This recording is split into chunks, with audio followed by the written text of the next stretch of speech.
Good evening. It is December 16th at 6 o'clock p.m. This is the regular board meeting for the Vernon Hills Park District Board of Commissioners for the month of December. Could I have a roll call, please?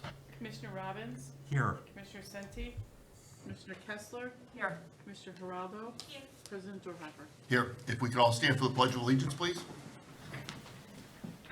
I pledge allegiance to the flag of the United States of America and to the republic for which it stands, one nation, under God, indivisible, with liberty and justice for all. The first item on the agenda this evening is the omnibus vote agenda. Items under the omnibus vote agenda are considered routine and/or non-controversial and will be approved by one motion. If a separate vote on any one item is desired, it will be pulled from the omnibus vote agenda and voted on separately.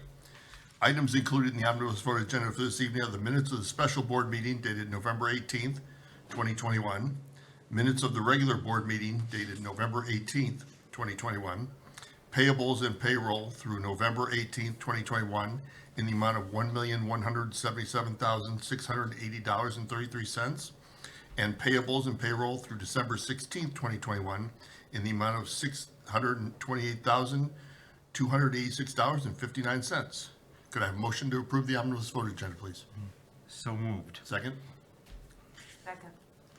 Discussion? Roll call. Commissioner Geraldo? Here. Commissioner Robbins? Yes. Commissioner Kessler? Yes. President Dorheimer? Yes. Next item on the agenda is the financial reports for the period ending November 30th. Marla, any changes to the financial reports as they are posted? All good, thanks. Thank you very much.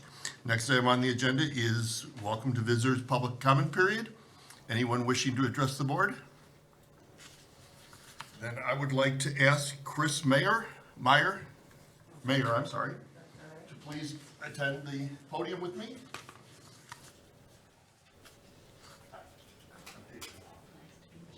Over here.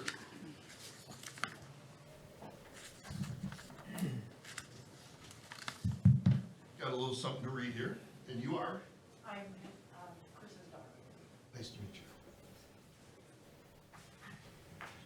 The Vernon Hills Park District resolution.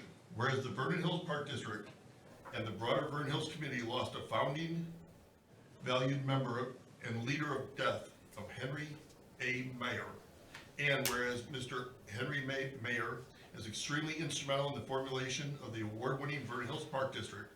And whereas Mr. Henry A. Mayer served his community as an elected Park District Commissioner, Vice President from 1973 to 1979.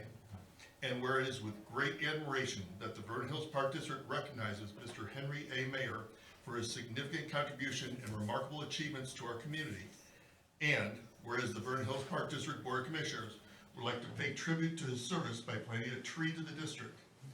May it further be resolved that the suitable copy of this resolution be presented to Chris A. Mayer as a symbol of our respect and esteem.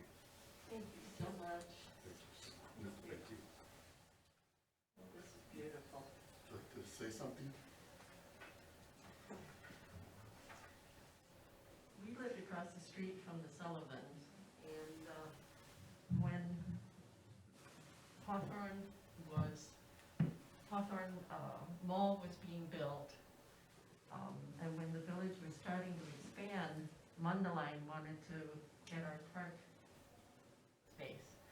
And Dolores and my husband and Dolores' husband, John, and we wanted to get a referendum together, and January, cold, bitter cold, I remember, and we managed to get all the, enough signatures to bring it up to a referendum, and the Park District was formed, and he and Mr. Shaw and Mrs. Sullivan, Mrs. Wasserman, and I forget the others, were the first board members.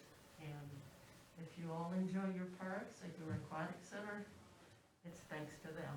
And thank you very much for this, and especially for the tree. Thank you.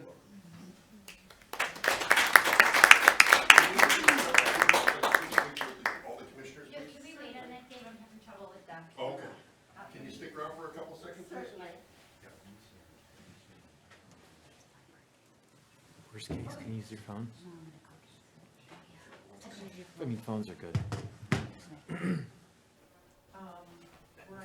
in house, so we got one right by our apartment.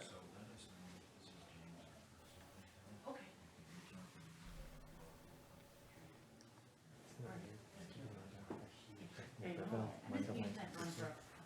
Okay, if we go, come up, commissioners, please. To think this could be We a thank you for our jobs. Monday. He actually hired, he and the first board hired Carl Hartman, first director.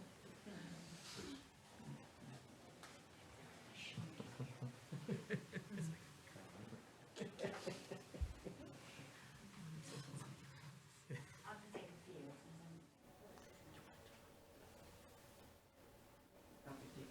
Oh, you can take a Yeah, mass offer code, I'm gonna give you this resolution too.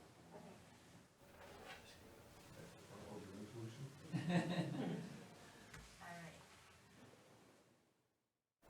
Thank you, I think it's fine, thank you.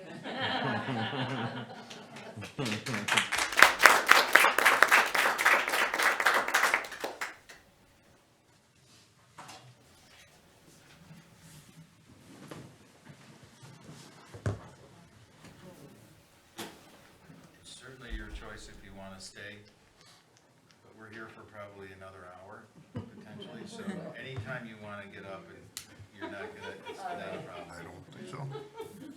Especially with these ladies behind you presenting, they're gonna probably present. You might wanna run for the door.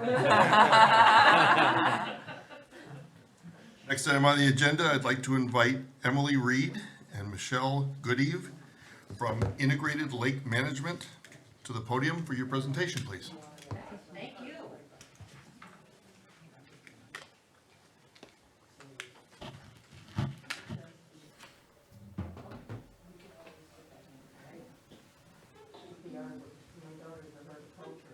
There you go. We'll ask her which one is that. Oh, she's got it. Never mind. Thank you. Can we get the presentation on our screens, please? Thank you. Everybody got it? Yep, we're good. What's the protocol? Go right ahead. You can take it off if you'd like. Hold on to talk, yes, please. Okay, again, as David mentioned, my name is Michelle Goody. I'm the Environmental Manager for Integrated Lakes Management. And I have with me tonight Emily Reed. She's our ecologist, and she's actually the individual that put in the blood, sweat, and tears to create the management plan for you that you'll have to review. So, without further ado, we're going to give you a very, very high-level, broad overview. We've been trying to get it down to a reasonable time, so buckle up, hang on. We're gonna do the best we can to not take too much of your time. So, ILM, James invited ILM in, and we did a lake management plan for Big and Little Bear Lakes. And what that management plan consists of is, sorry, let me do this, just take this down. What that management plan consists of is a thorough analysis of each lake, monitoring your water, your current water quality, how much sediment is it, what are the volumes, are there any, what's the vegetation, are there any invasive species, all that fun stuff. In addition to that, we gather a lot of historical data on those two lakes. We then spend a lot of time, or I should say Miss Emily spent a lot of time taking all that information and reviewing it, and then we identified a few areas of concern, and what the plan will do is it creates a roadmap with some very actionable items for you to consider on good ways to make your lakes, healthier and happier and more beautiful and better for the residents. So that's a lake management plan in a nutshell. There's a little history. These lakes were created back in 1970 along the CV ditch. I'm sure you're aware of. Right there. I apologize, I'm not used to. Okay, that dark line right in the center here, that's the CV ditch, which is a tributary of the Des Plaines River. People use these lakes, I'm sure as you're aware, for recreational activities, fishing, kayaking, They also create ecological habitat. For all of our insects, we're losing our insects, and that's kind of scary. I'm sure you've seen some of the headlines. We need those little critters that help to take care of us, and also to store stormwater, or we get these heavy rains and the water goes into your lake and prevents flooding in the neighboring areas. So, although you may think that Big Bear Lake is little, it's actually not. It's 25 acres. Average depth is about 5 feet with a maximum of 10. Where Little Bear Lake comes in at 26.4 acres with an average depth of 7 feet and a maximum of 22. On this note, I am done because here comes the meats. Here comes all the meat and potatoes. Okay, so yeah, reviewing all that historical data and all the information that we were given and gathered, we were able to look at sort of different considerations There you go. for the lakes and what might be important to consider when implementing this plan. So the first thing are nutrient levels. These lakes kind of have naturally high levels of nutrients. This is because the watershed is thousands of acres. Thousands of acres are draining through these lakes every year, and that's just naturally going to have a lot of fertilizer, grass clippings, all those things that come in with stormwater. And that leads to the lake becoming nutrient rich or eutrophic, which is sort of that bottom level, where you get a lot of, that can lead to more nuisance algae and aquatic plant growth. And that tends to increase over time the levels of these nuisance conditions. And that's bad for both aesthetics, recreation, and also for wildlife, because excessive nutrients and excessive plant growth, when all those plants die in the winter or in the middle of the summer, you can lead to low oxygen conditions and fish die-offs, all those sorts of things. Also in these lakes are high levels of suspended solids, which kind of goes hand in hand with nutrient levels, levels of sediment getting washed into those lakes, sort of accumulating.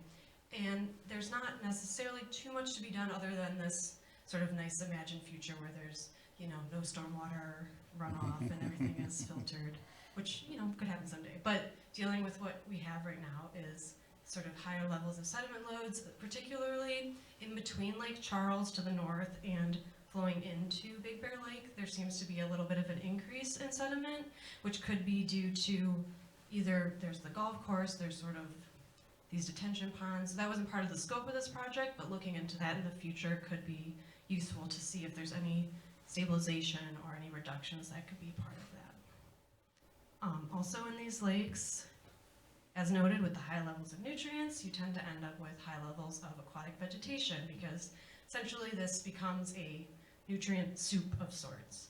And you end up, something is going to grow, whether it's algae, whether it's plants. Things just want to grow in the water. So in these lakes, the dominant species are Eurasian water milfoil, which is non-native invasive, and coontail, which is native but also tends to form these dense stands. Yeah, and both of these tend to sort of grow up to the surface and just top out and kind of create these mats that mar aesthetics, and algae will grow on them and all sorts of things. And you can kind of see with that map there that the biovolume is those red areas where it's 100% plants. That's bottom to surface, just like total plants. And this has been an issue also with fishing. People can't even fish in the lakes because all their gear is getting caught up, their boats can't move through it, that sort of thing. Oh, and I should note, there was a treatment done in 2021 to remove plants around sort of these high access areas where people like to fish, and that was successful, but the Parks Department wanted to look into different options to help with these issues. Emily, can you just, on that last slide, is this common in Lake County, waters that you found through some of your research, or is it just our lakes? High levels of plant growth? Yeah. That surface, that, Yeah, it depends.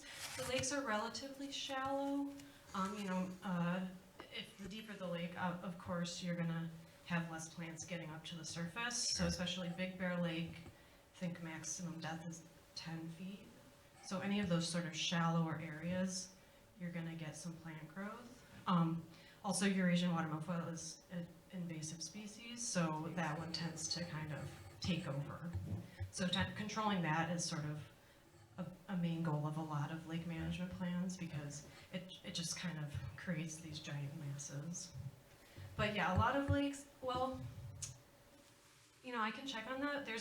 Lake County has a list of every single lake that they monitor. It's like 140 lakes, and they will rank them by plant diversity and different factors. So, but yeah, in general, there's, it's a highly developed area, so there does tend to get more plant growth. But it can be balanced in a healthy way, so. If I could say real quick, the red areas are high sediment areas as well. And so that doesn't help the situation with the plants. So also sometimes an issue in these lakes is algae growth, especially green filamentous algae, which is kind of that stringy algae, tends to grow up on those plants that are topped out on the water, which is where this picture came from. And also in Big and Little Bear Lakes, planktonic blue-green algae blooms have been seen. And these species, they can actually create toxins because they're actually a type of cyanobacteria, which can lead to issues with people ingesting the water, especially pets and things. There's no there's no swimming on the lake, so it's not a huge issue, but Lake County, when they had done their last survey, recommended sort of maybe working on a way to help people recognize when these blooms are occurring to make sure they stay out. Another thing that was surveyed by Lake County in 2019, and then we went back and did a visit to corroborate the conditions, was the shoreline conditions. And there's sort of two factors for this. You have erosion, which is sediment actually falling into the water, and then you have buffer condition, which is the stretch of plants kind of from the water's edge inland from there. And Lake County had found the shoreline's relatively stable. A lot of that is because there's a rock retaining wall around much of the lake. But the buffer condition is relatively poor because there's not a lot of management going on in there, which isn't necessarily a terrible thing depending on the look that the aesthetic that's going for, but wider native buffers provide more habitat for wildlife, and they can be managed in a way that's sort of low growing to help filter pollutants and things like that. So just as some examples, here's the retaining wall, which in general is in pretty good condition. There's some areas where you can see it almost angling in, which can be a problem when the soil erodes from under the base. Here's another shoreline condition where there's no erosion, but also no buffer, which means there's no native plants between the turf grass and the water, so essentially any rain or fertilizer can just run off into the water. Here's an example of moderate erosion. You can see a couple feet of sort of cliff with sediment eroding into the lakes. And then there's a couple instances of severe erosion, which on the left is actually some full-grown trees eroding in, and on the right is underneath the bridge with sort of some scouring occurring and exposing the pilings.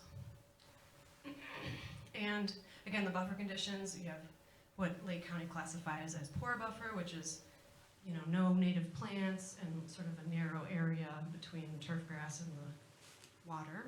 Fair buffer, which could mean a wider area but more non-native species, and then a good buffer, which would be native species and I think over 25 feet is considered good condition.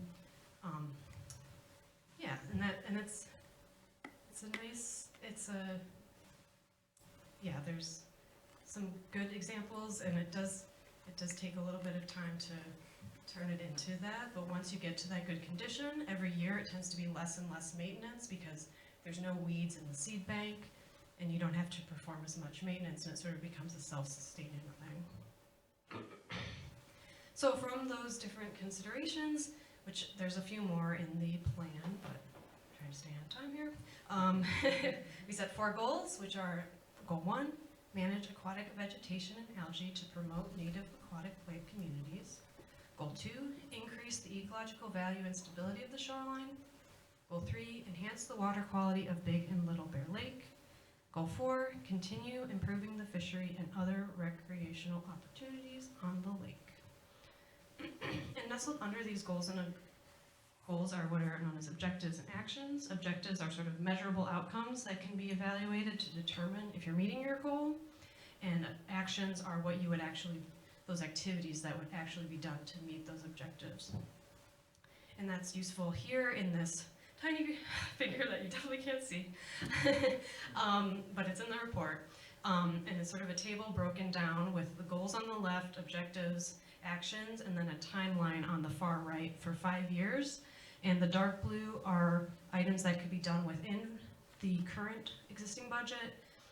The medium blue would be with an expanded budget, and the light blue would be items that would likely involve some outside coordination and funding efforts. So again, goal 1, manage aquatic vegetation and algae to promote native plant communities.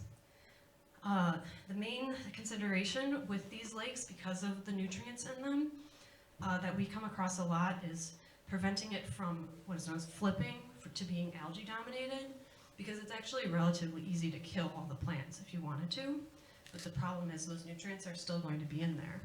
So you're going to end up with a lot more algae growth, which also is not necessarily better. So trying to keep as much plants, again reducing those invasive ones to allowing maybe less aggressive native species to flourish can help create a more balanced environment. And those plants can keep those nutrients, keep the sediment stabilized in the bottom of the lake, and also, help reduce algae growth. And then also, we think what has been done in the past are spot treatments or mechanical removal around those high access areas that can kind of help keep things available for people. And then again, if blue-green or green algae blooms are becoming more of a nuisance, there have been treatments, I believe, in the past, but there are other options for sort of being more proactive if that has become an issue. But that would be something that would be reassessed on a year-to-year basis. Goal 2, increase the ecological value and stability of the shoreline. Okay, again, tiny graphic. In the report, we basically took the Lake County Health Department evaluation of the erosion issues and the buffer conditions, and determined which areas could use different levels of stabilization methods more effectively. So for example, if an area didn't have erosion occurring, but maybe it didn't have a great buffer, you could just do native vegetation alone. That would just be replacing the grass with native plants. For something where maybe there's 6 inches of erosion, you could do something like placing a core log, which is basically a shredded up fiber, like in a tube, and that is staked in right at the base of the slope there where there's erosion occurring, and native vegetation is planted above it. And over time, those deep roots kind of move into the core log and sort of take it over, and it becomes sort of a naturally stabilized shoreline. Another option would be a combination of riprap and native vegetation. There's sort of a theme here of native vegetation, which is definitely becoming more the very preferred method in Lake County, in the Army Corps, and everyone, because there are a lot more benefits ecologically, and it seems to be becoming more of a it can be adaptive in a way that sometimes structural stabilization like seawalls are not. It can morph with little bits of erosion over time. So something like riprap, the rocks can sort of settle over time, and the plants, the idea, are moving in and sort of incorporating with those roots to further stabilize. Can we do riprap on those lakes? I don't think we can, right? Because it's considered a navigable waterway. We can't do hardscape. So this is different than hardscape. This is different This is than, okay. different. This is just different enough Okay. that Army Corps won't deny our application immediately. At We least. have some, Yes, that's a good point to make, because There's a distinction between structural stabilization, which would be something like the rock retaining wall, and what's called biotechnical stabilization, which is the combination of living and Gotcha. hardscape. So something like the plants. Okay. There's also, I should mention, there's a way where you put almost stakes of live shrubs into the shoreline, and those roots are also incorporated in with the riprap to help stabilize. That's another method. Okay, and again, back to the infrastructure, that would be sort of involving engineering and things like that. So that would be something that would need to be coordinated over a few years, likely. Goal 3, enhance the water quality of Big and Little Bear Lakes. We had noticed a fair amount of fishing line and abandoned lures, which is sort of naturally going to happen in a great fishing lake like that. Stuck in shrubs, stuck in water lilies. Scheduling a few visits a year can really help reduce that danger to wildlife, because birds and frogs and things tend to really get stuck in that pretty easily. Again, as we sort of mentioned, investigating those upstream sources, which the park district may or may not have much control over, but sort of that's a long game there to reduce those sources of pollution. And then I think the park at least has a great educational efforts going on. We saw those bags for the petways, don't feed the wildlife sort of signs. Continuing that, expanding that, it's always good. Okay, goal 4. Continue improving the fishery, other recreational opportunities on the lake. I was really surprised that I think it was someone caught walleye on this lake or something. Yes. That's kind of crazy. So it sounds like it's actually a very good fishing lake, which kind of fits in with the the high level of nutrients. There's just a lot of productivity, a lot of fish growing and things. But the last fish survey was done in 2008 by the DNR. The park district can kind of be that squeaky wheel and poke them and see if they can get back out again to do it, or if they can't fit it in with whatever timeline you're looking for. You could always hire a company that does that professionally. They would help with updating sort of the state of the fishery. Are there things that are there stunted fish that are overpopulated? Carp are a common issue because of the thing with the resuspending sediments, eating vegetation, uprooting vegetation. I think there was maybe a fish kill a few years ago with carp, so we don't really know the state of them as far as invasive species go. And then working with Lake County, we caught about 350 carp from Little Bear, Big Bear, and then another 200 from Lake Charles, which feeds into Little Bear, Big Bear. So it was huge. It was really big. So they're around. They're still around, yes. So yeah, that can be a big cause of resuspending sediment because they like to dig around in the sediment when they're feeding. So that can add to a lot of resuspending in that sediment. That's resuspending those nutrients. You get all that goes with that. I will say, after they caught it, you could see down 4 feet to the sediment. It was beautiful. It was really nice that you can see down all the way to the bottom of the lake. Yeah. So this was that slide. So yeah, again, and from that DNR survey, you can update the guidelines to maybe do things like more shocking for carp, or things they can help determine the stocking schedule. I think it's about once a year.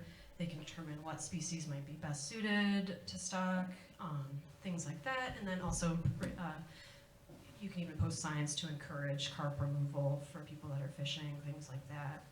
And I believe that is it. This is an unreadable slide, and this James actually got this together with, which we're going to put in the final draft, which is sort of a condensed version of the different objectives and the potential costs per year for them. But other than that, This last slide was in my board report. yeah, I think that's all we have. So, any questions? Any questions? We're good? Commissioner Kessler? So if we follow all of this, does the quality of the water where actual people could swim in it? I mean, I think they could. I would rather not. We'd have to would never- test the, okay. we'd have to test the water regularly and then report it to Lake County Health Department.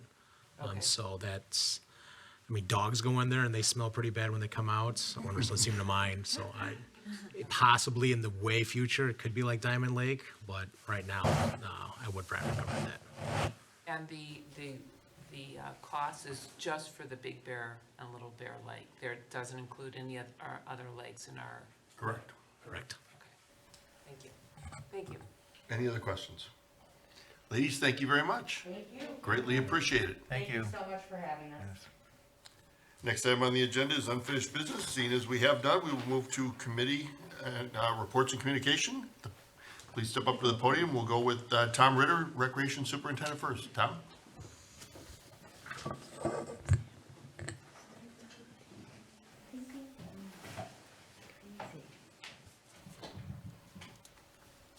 Good evening.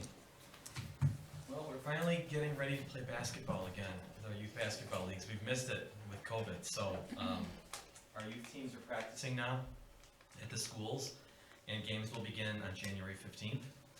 We have about 200 kids, which is just a slight reduction from when we last played a couple years ago, so we're real happy to have that. In addition, our first and second grade program also begins on the 15th, and we have about 80 kids currently in the program with a small waiting list, so we'll try and accommodate them as well. If the weather does turn colder, which part of me doesn't mind if it doesn't, but if it does get colder on a more consistent basis, we will be staffing our warming shelter at Century Park North Saturdays and Sundays from 1 to 9. We'll have skate, I don't want to say rental, skate loaning because it's free. We'll have some snacks available for purchase, hot chocolate, things of that nature, and a place just to warm up. So we're waiting impatiently for that to happen so we can get our winter activities going. And again, if the weather was right, it would be open now, so we're just waiting for the weather to turn. I touched on this, I think, last month, but our Santa letter collection at the Sullivan Center last year, we had about, I think it was 65 letters from kids. And when I wrote this report just less than a week ago, it was at 140, now there's over 200, so Santa's got a lot of reading and responding to do. So hopefully everyone will get a response before Christmas. But yeah, I appreciate everybody in our community participating. That was really nice to see. Sad news, but good news. The sports shed that many people may be familiar with, run by Tina Cernette, a former resident of ours. Several years back, she started collecting used sports equipment to provide for the disadvantaged people that could use it in different communities throughout Chicagoland. And the program has grown to the point that the setup she has here at Sullivan Center for collecting equipment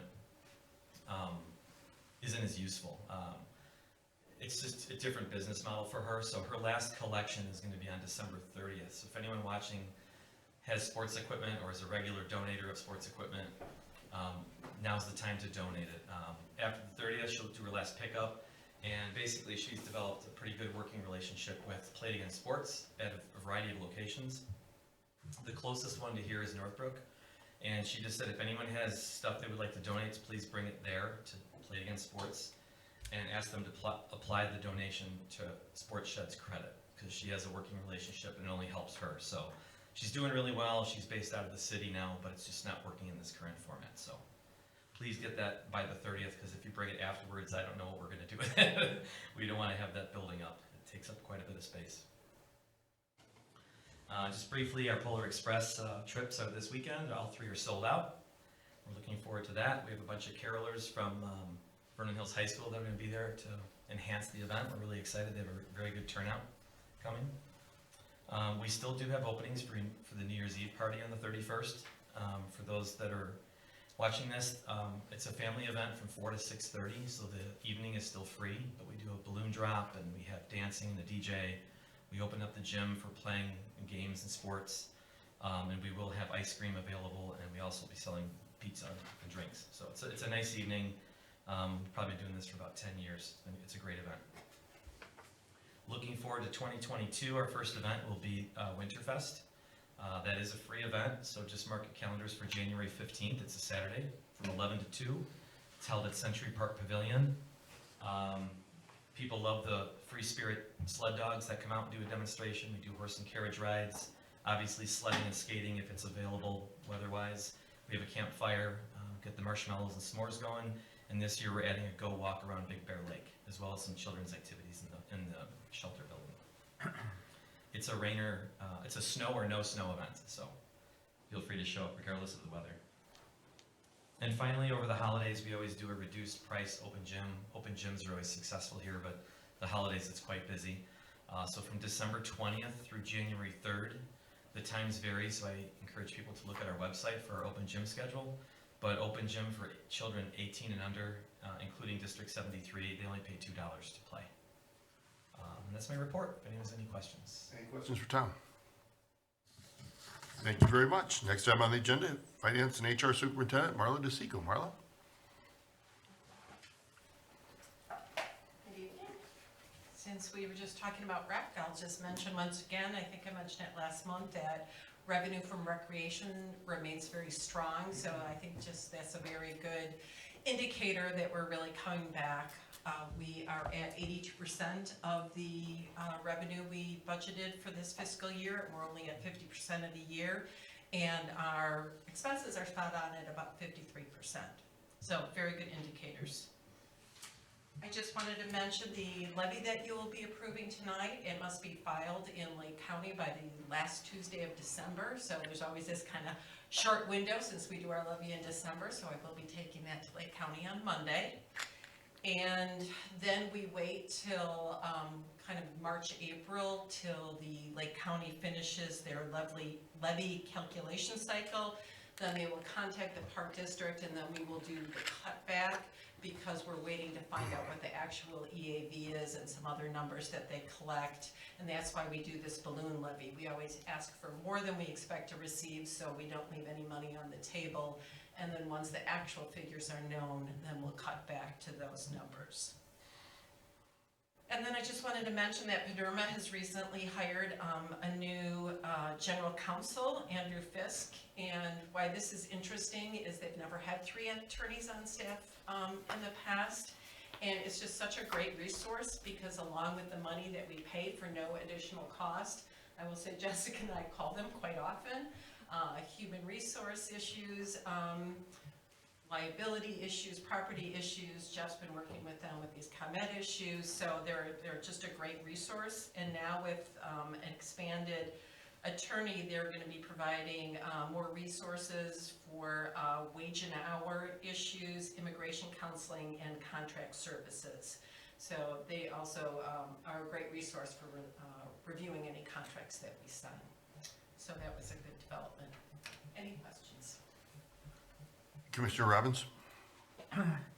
Marla, on the CDs, I'm assuming we're laddering the maturities? Yes, yeah, we go about 5 years out. Okay. Now, we didn't used to go that far out, but rates are so low that we try to get what we can. So it looks like next year rates are gonna be going up. And I'm just wondering if we have some CDs that are maturing early in 2022, maybe hold off and put it in a money market or something, wait for interest to go up and then start investing them.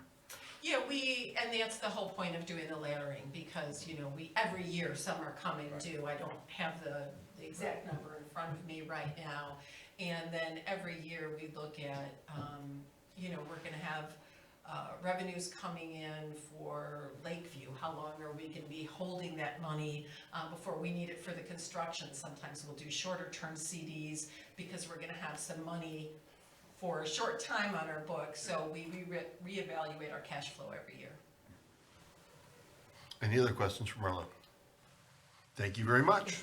Next item on the agenda, Facility Manager Lacey Velasquez. Lacey? Good evening. Facility attendance for Lakeview Fitness in the month of November 2021 was 4,968 visits, compared to 3,088 visits in November 2020. Our active members for November of this year was 1,619, compared to 1,006 in November of last year and 2,186 in November of 2019. In aquatics, Lakeview Fitness is very grateful to the Vernon Hills High School, who is allowing us to use their pool for the turtle swim team during our construction project. The Turtles will be beginning their practices over at the high school in March. We have a couple new programs that are going to be starting up this year. We have one called Tour de Vernon Hills. This is a group-based challenge where teams of 3 to 5 people are challenged to bike 1,000 miles in the month of January. You can bike at Lakeview Fitness, you can bike at home, you can bike anywhere, anywhere you're at, and they will tally up their mileage for the team over the course of the month, and all finishers will receive an award. We also have a new program for hip hop for adults. This is going to be taught by Nisha, who is a current instructor over at Lakeview. This is going to begin in January, and it's a 6-week program that will be ongoing through spring. Couple membership opportunities that we have. Ready Set Summer was a 6-month membership. The sale just ended yesterday.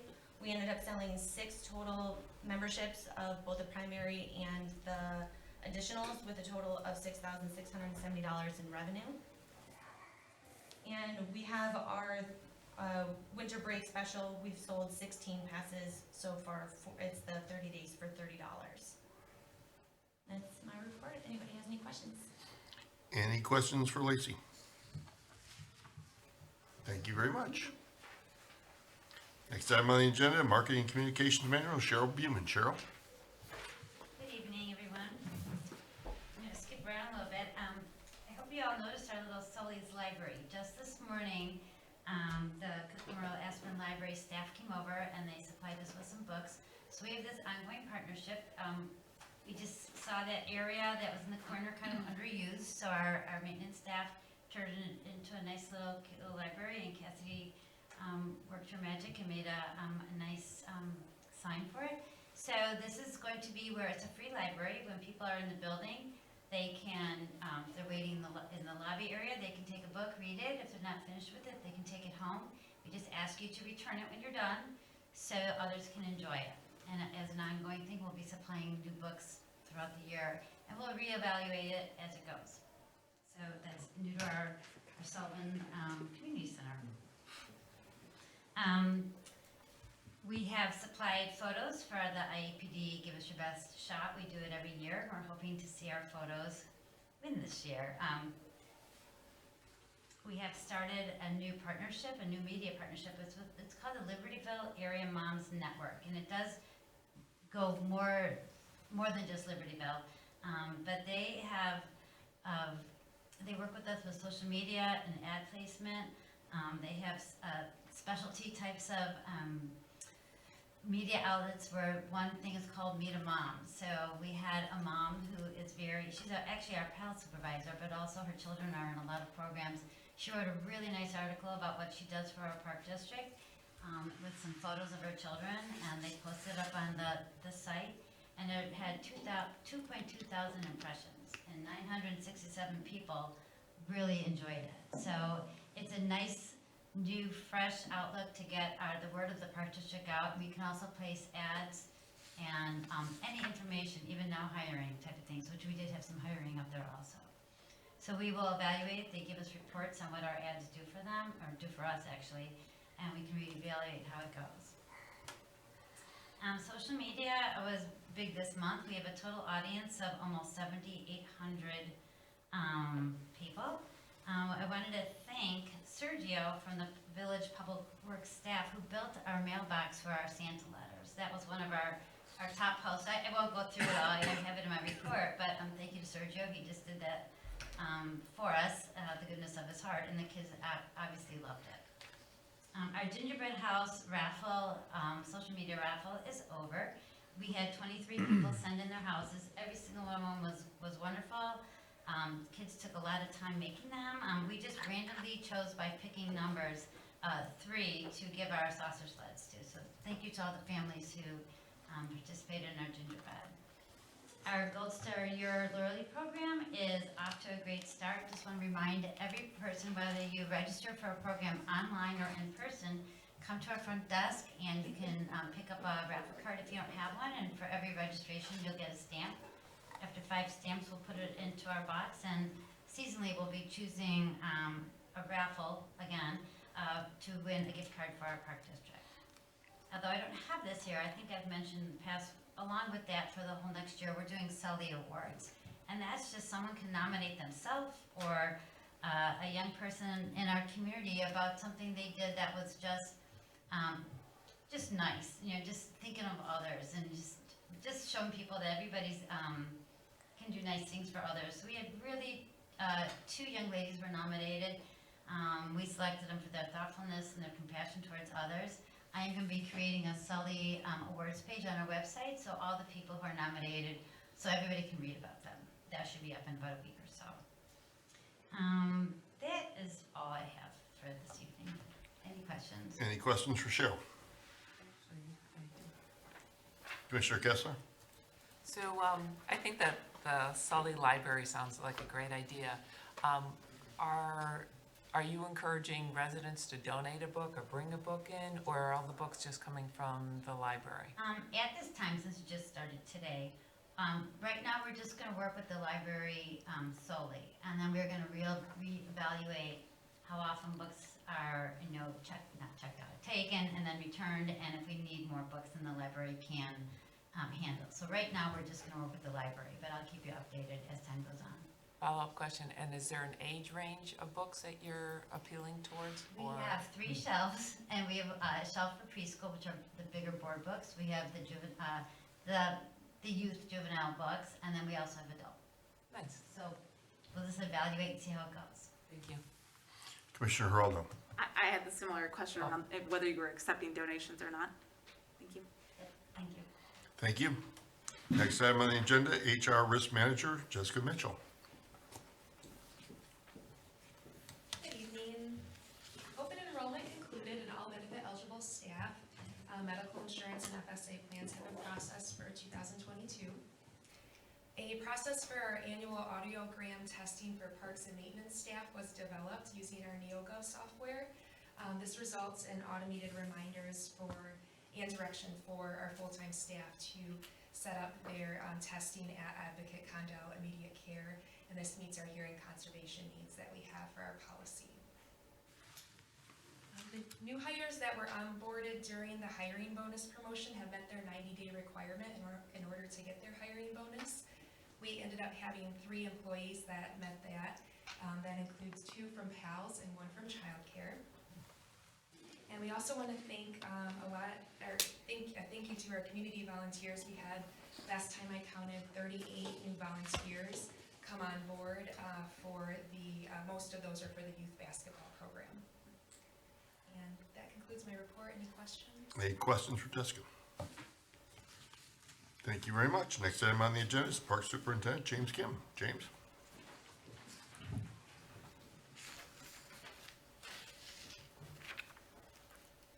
Hello, everyone. I just want to first thank Michelle and Emily for presenting their lake management plan. It was very informative. I was really pleasantly surprised by the history of the lake. That was interesting. Just a friendly reminder to our residents that all recreational activities are prohibited on our lakes and ponds. We just ask that our patrons stay off the ice. We haven't had winter activities in our ice in many years. It's just become really unsafe. The ice rink at Central Park North has been set up. We're just waiting for colder weather to actually put the liner in that water.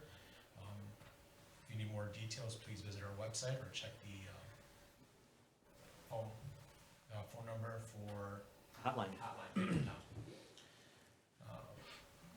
There are many brush piles along the CV ditch at Deer Path and Gardanian Park. We've had some calls about them. We are currently relocating it to the parking lot at the Cherokee lot next to the tennis and pickleball courts. We're looking to chip all of it all at once versus slowly chipping it in piles along the path. It's safer for everybody. All that debris came from the CV ditch waterways. It would have dammed up the river very badly onto our park property as it was back in like 2016, 2017. Our Sullivan Center petition project is underway. We've scheduled a kickoff meeting with our contractor and architect. We're looking to have that project commence sometime in late May, early June.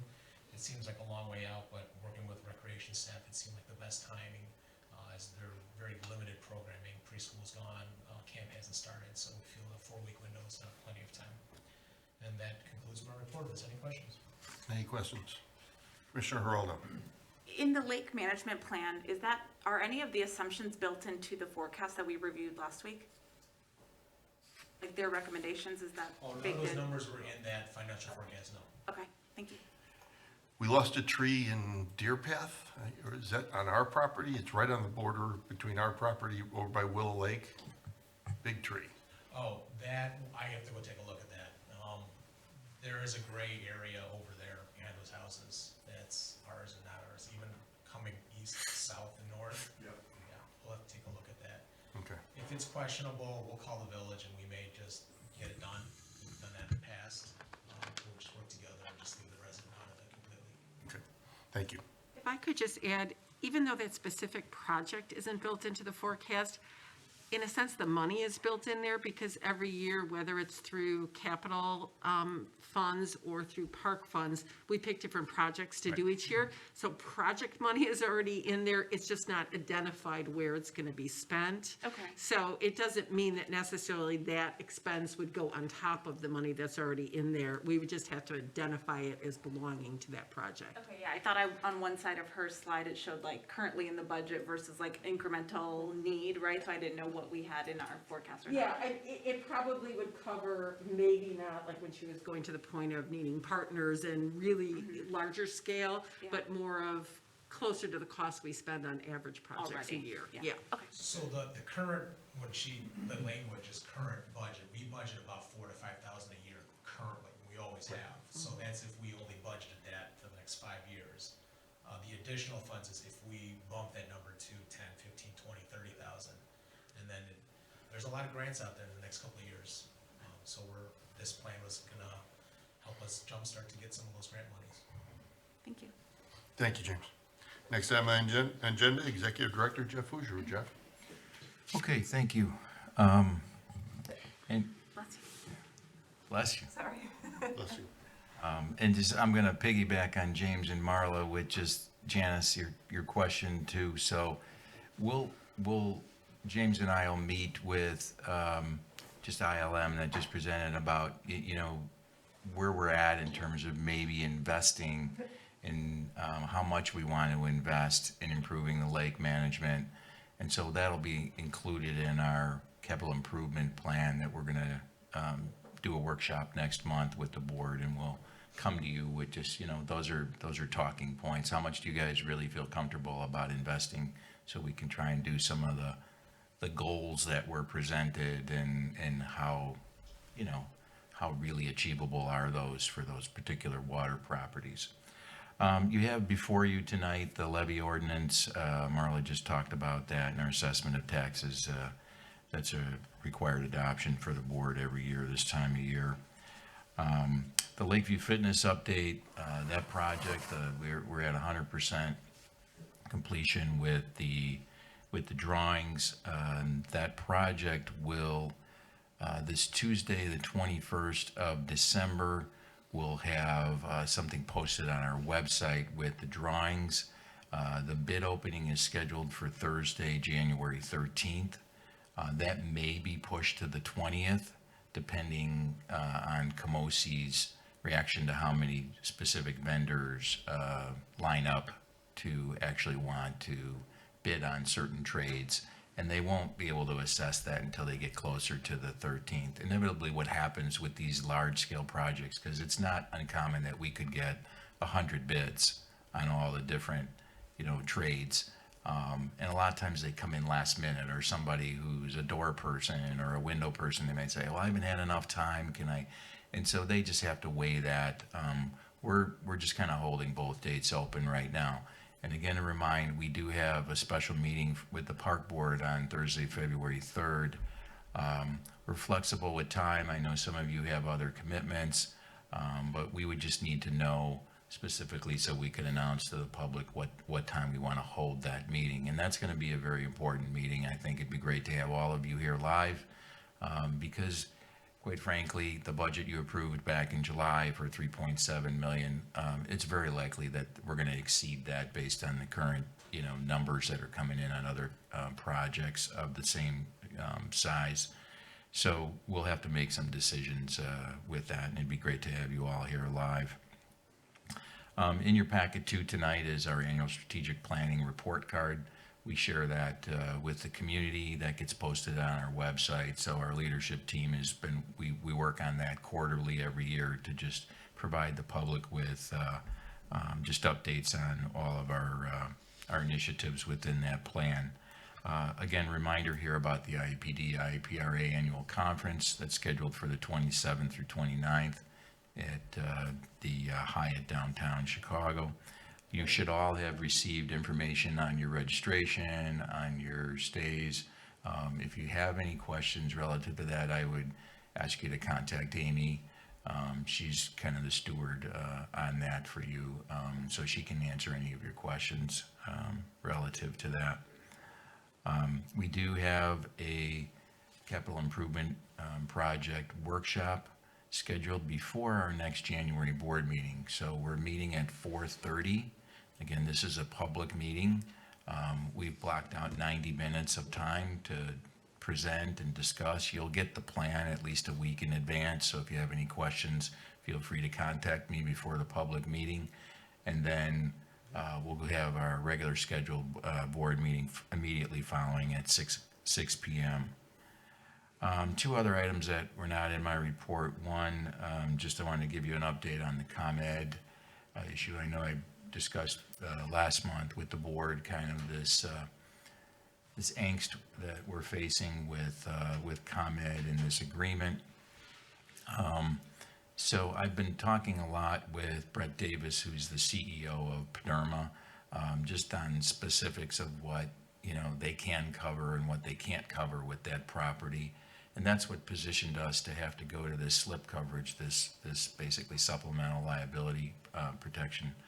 And so reviewing that document, again, there's limitations there that they'll provide for the $2,500 a year I think I addressed with you last month on that coverage.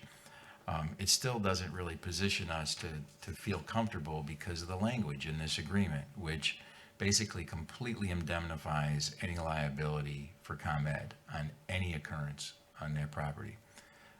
I'll state it again, it's so onerous to have something like that before us.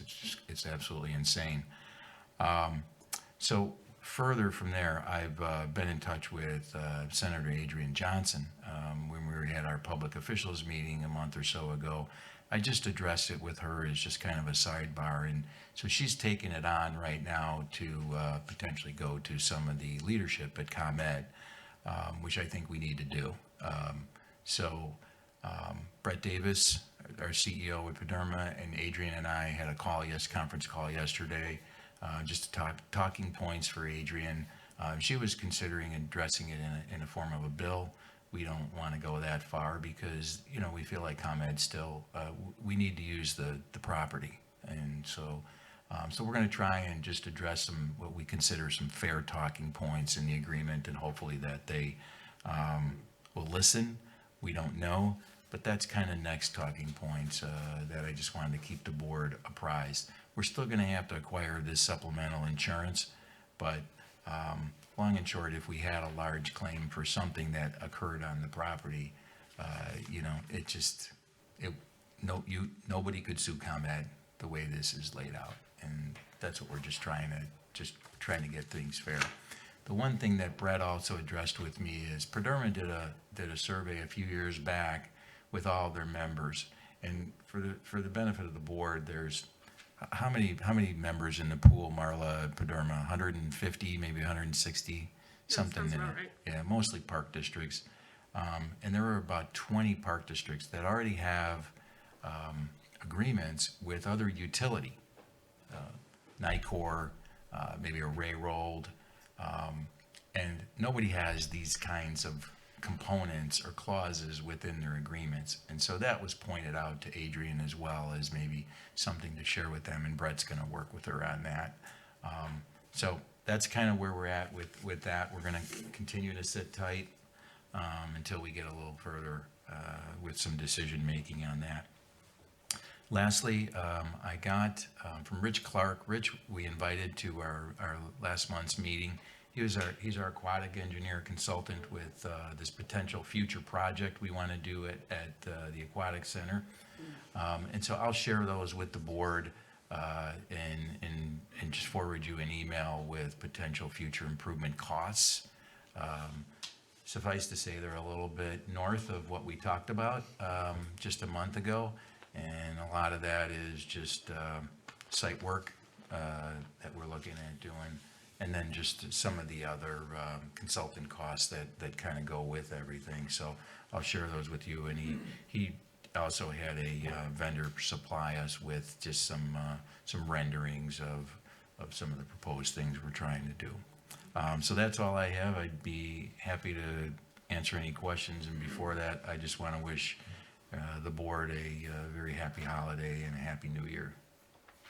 Any questions for Jeff? Thank you very much. Next item on the agenda is Commissioner Committee reports. There are none. Board correspondence, we didn't receive any this month, so we'll move to new business. Ordinance 0-21, an ordinance for the levy and assessment of taxes for the year 2021. Could I have a motion to approve ordinance 07-21? So moved. Second, That's good. Second. discussion? What am I missing? No, the first time you just said 0. The second time you said 07. And so, yes, we were just trying to make sure. I'm sorry, 07 threshold. All right. Roll call, please. Commissioner Kessler? Yes. Commissioner Robbins? Yes. Commissioner Geraldo? Yes. President Dorhofer? Yes. Next item on the agenda, 2021 Annual Strategic Budget Plan Report Card. Could I have a motion to adopt the 2021 Strategic Plan Report Card? So moved. Second? Second. Discussion? Roll call. Commissioner Robbins? Yes. Commissioner Geraldo? Yes. Commissioner Kessler? Yes. President Dorhofer? Yes. Last item on the agenda, Commissioner reports. Commissioner Kessler. Just wishing staff and residents a very happy holiday and happy new year. Commissioner Robbins. It's just same thing, wishing everybody a happy and a healthy 2022. Commissioner Geraldo. Same, wishing everybody a happy holiday. I think that's been done, so I won't. Have a great one all. Thank you all for what you do, and be safe. Could I have a motion to adjourn? So moved. Second? Second. Roll call. Commissioner Kessler? Yes. Commissioner Robbins? I'm sorry, did you say my name? Yes. Yes. The answer is yes. Commissioner Geraldo? Yes. President Dorhofer? Yes, we are adjourned.